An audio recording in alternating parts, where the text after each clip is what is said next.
चीनी हुकूमत का शरह पैदाइश बढ़ाने के लिए इक़दाम। हर बच्चे की पैदाइश पर वालिदैन को $500 सालाना देने का ऐलान। जी हाँ, ये खबर आई है चीन से, जहाँ चीन ने शरह पैदाइश में मुसलसल कमी के पेश नज़र वालिदैन को माली इमदाद फराहम करने का नया मंसूबा मुतारफ करा दिया है, जिसके तहत 3 साल से कम उम्र बच्चों के वालिदैन को सालाना 3,600 युआन तकरीबन $500 फी बच्चा दिए जाएंगे।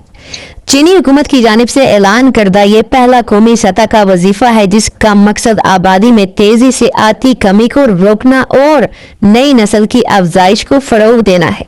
ये स्कीम मुल्क भर में तकरीबन 2 करोड़ खानदानों को बच्चों की परवरिश के अखराजात में सहूलत फराहम करेगी। स्कीम 2024 के आगाज से नाफिजुल अमल समझी जाएगी और 2022 से 2024 के दरमियान पैदा होने वाले बच्चों के वालिदैन भी जुज़वी सब्सिडी के लिए दरख्वास्तें दे सकते हैं।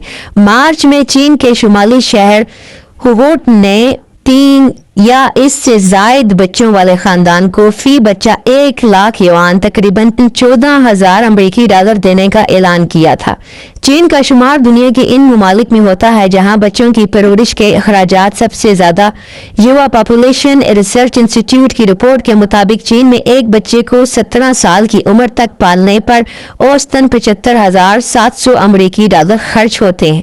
सरकारी आदाद व शुमार के मुताबिक 2024 में चीन की आबादी मुसलसल तीसरे साल कम हुई। गुज़श्ता बरस मुल्क में 9.54 मिलियन बच्चे पैदा हुए, जो अगरचा पिछले साल के मुकाबले में मामूली इजाफा था, लेकिन कुल आबादी में कमी का रुझान बरकरार रहा। चीन की 1.4 अरब आबादी अब न सिर्फ कम हो रही है बल्कि तेजी से उम्र रसीदा भी हो रही है, जो बीजिंग के लिए एक बड़ा समाजी और माशी चैलेंज बनती जा रही है।